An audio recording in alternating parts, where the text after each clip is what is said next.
নমস্কার বন্ধুরা, চলে এলাম আরও একটি নতুন ভিডিও নিয়ে আপনাদের সামনে। প্রথমেই জানাই আমার এই ছোট্ট চ্যানেল বং ফ্যামিলিতে আপনাদের সবাইকে অনেক অনেক স্বাগত। আশা করি আপনারা যে যেখানে আছেন সবাই সুস্থ আছেন, ভালো আছেন। আমিও ভালো আছি। তো আমার এই দৈনন্দিন কাজকর্ম আপনাদের সঙ্গে একটু শেয়ার করলাম। দেখতে থাকুন, সঙ্গে থাকুন। Thank you. দিনটা ছিল শুক্রবার, আর দেখতেই পাচ্ছেন বন্ধুরা, ফ্রিজকে একেবারে পরিষ্কার চকচকে করে তারপরে জিনিস দিয়ে আবার ভরে দিয়েছি। সব রকম জিনিস, ডিম থেকে ব্রেড থেকে তারপরে সবজি ফল সব কিছুই শেষ হয়ে গেছিলো বলেছিলাম গতকাল। তো সব আনাতেই হলো, কিছু করার নেই, অনলাইনে আনিয়েছি। আর এইবার এখানে একটু পালক রেখেছি, এটা পরে কালকে করব। রান্না বান্না নিয়ে আজকে করব ফুলকপি আলু দিয়ে মাছের ঝোল, আর একটু ওই হরাহুম যেটা বলে না, ছিলকাওয়ালা যেটা মুগ ডাল, ওটার একটা সবজি পনির দিয়ে। আর একটু করবো আমি না ভাত, আর বাড়াচ্ছি না পর, এই দুটোই করব। তো দেখতে থাকুন কিভাবে করছি, স্টেপ বাই স্টেপ দেখাচ্ছি আর রান্না করছি, সঙ্গে থাকুন। তো বন্ধুরা, এখানে কড়াই বসিয়ে দিয়েছি। প্রথমে এই মাছগুলো ভেজে নেব, নুন হলুদ মাখিয়ে তেলটা গরম হতে দিলাম। আর আজকে ইচ্ছা আছে দুটো গ্যাসেই জ্বালিয়ে নেব, দুটো গ্যাস একসঙ্গে করে নেব, তাহলে রান্না খুব চটপট হয়ে যাবে।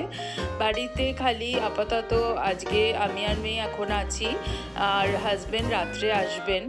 তো এসে উনি মাছ মোস্টলি খেতে চান না রাত্রে, দেখবো রেখে দেবো যদি খান। আর এই মুগ ডালের সবজিটাই দেবো, কারণ ওটাই উনি তো ভাত রুটি বেশি খান না, ওই ডালটাই বেশি করে খান। কোনো রকম ডাল বা কোনো প্রোটিন জাতীয় জিনিস কিছু যদি বানাই সেই জন্য। তো আর মাছটা খাওয়া উচিত, মাছটা দুপুরে খান, রাত্রে জানি না খেতে চান না, বলে ভালো লাগে না। অ্যাকচুয়ালি ভাত তো খেতে পারেন না, ভাত থাকলে হয়তো ভালো লাগতো, কিন্তু রুটি দিয়ে খেতে চান না মাছটা। তো আমি আবার মাছ একদম অন্ধভক্ত মাছের, আমি তো রুটি ভাত যে কোনো কিছু দিয়েই মাছ খেয়ে নিই, আমার খুব ভালো লাগে। আর এই শীতকালের ফুলকপি আলু দিয়ে ঝোলের তো কথাই নেই, খুবই ভালো লাগে। তো এই যে দেখুন মাছগুলো চটপট করে ভেজে নিচ্ছি। আর ওদিকে মুগ ডালের জন্য তেলের মধ্যে জিরে হিং ফোড়ন দিয়ে একটু আদা বাটা দেবো, টমেটো দিয়ে ঢেকে দিলাম। টমেটোটা নরম হয়ে গেলে ব্যাস, তারপরে সিদ্ধ করে রেখেছি ছিলকাওয়ালা মুগ ডালটা, ওটা দিয়ে দেব, হয়ে যাবে। আর জানেন একটা গল্প, একটা কথা আর কি বলি। গতকাল না আমি আর মেয়ে মিলে একটা সিনেমা দেখেছি, জি5 অ্যাকচুয়ালি চ্যানেল জি5-এ ছিল ওটা, অনুপম খেরের প্রোডাকশান, সিগনেচার বলে। আপনারা যদি সম্ভব হয় দেখতে পারেন, আমার তো খুব ভালো লেগেছে সিনেমাটা।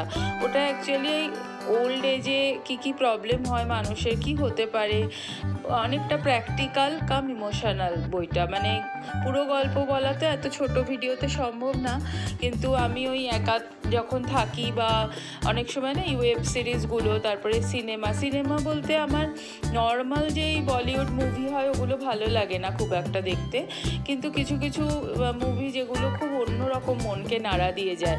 কালকের ওই মুভিটা আমার এত ভালো লেগেছে যে আমি বসেই পড়েছি পুরো দেখতে। আমরা ওই দুপুরে খেতে খেতে দেখছিলাম, তারপরে রাত্রেও দেখেছি অল্প, কিন্তু বাকি আছে আবার আজকে দুপুরে দেখব। এই স্মার্ট টিভির এটাই একটা সুবিধা, যখন সময় হয় তখনই দেখা যায়, কোনো ইয়ে নেই, মানে ঝামেলা নেই। তো বইটা মানে এত ভালো, একটা হাজব্যান্ড ওয়াইফের রিলেশন মানে কতটা মানে যে ভালো হতে পারে সেটা ওইটা না দেখলে বোঝা যায় না, যে বার্ধক্যেও মানে কতটা আমরা একজন একজনের ওপর ডিপেন্ডেন্ট হই।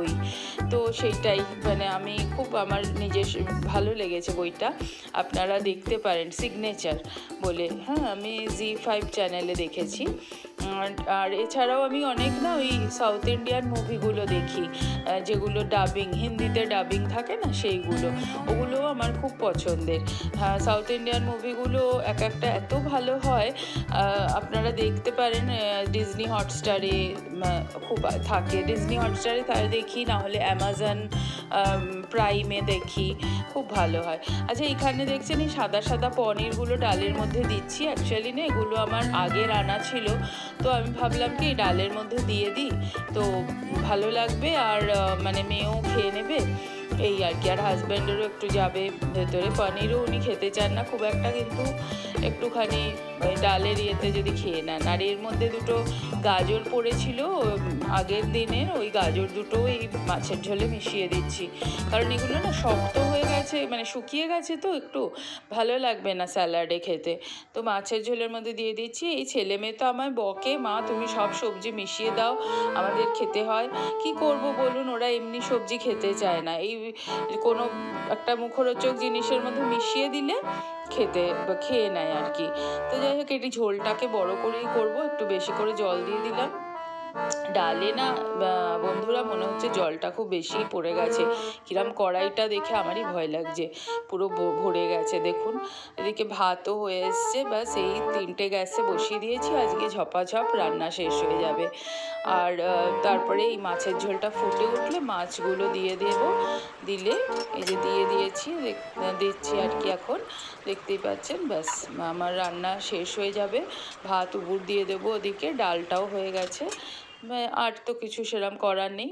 ভাত উবুর দিয়ে কলটা হালকা চালিয়ে নিই আমি বেসিনের, কারণ গরম জল তো, পাইপটা খারাপ হয়ে যেতে পারে বেসিনের, সেই জন্য আমি ভাত উবুর দেওয়ার সময় সবসময় আমি বেসিনের কলটা চালিয়ে নিই।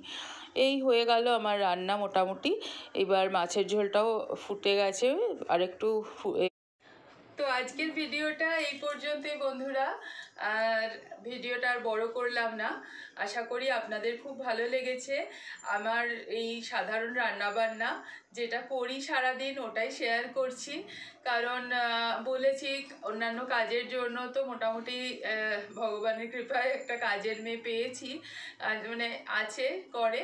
আসলে বুঝতেই পারছেন বিদেশে তো একার সংসার, বাচ্চারা যখন ছোট ছিল তো কলকাতা থেকে এখানে আসার পর থেকেই কাজের মেয়ে ছিল বরাবরই, আর এখনও সেইটাই চলছে। তো দেখা যাক, এইভাবে জীবন চলছে আমার। আর এই আপনাদের সঙ্গে তাই যেটা আমি কাজ করি মোটামুটি রান্নাটাই করি, তো সেটাই শেয়ার করি। আশা করি আপনাদের ভালো লাগছে, কেমন লাগছে অবশ্যই কমেন্ট করে জানাবেন।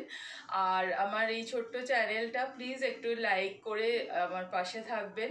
আর যদি মনে হয় কোনো ইউজফুল বা কিছু ভালো লাগছে আপনাদের, তাহলে আপনাদের পরিচিত বন্ধু বান্ধবদের সঙ্গে অবশ্যই শেয়ার করবেন। আজ আসি, বাই বাই।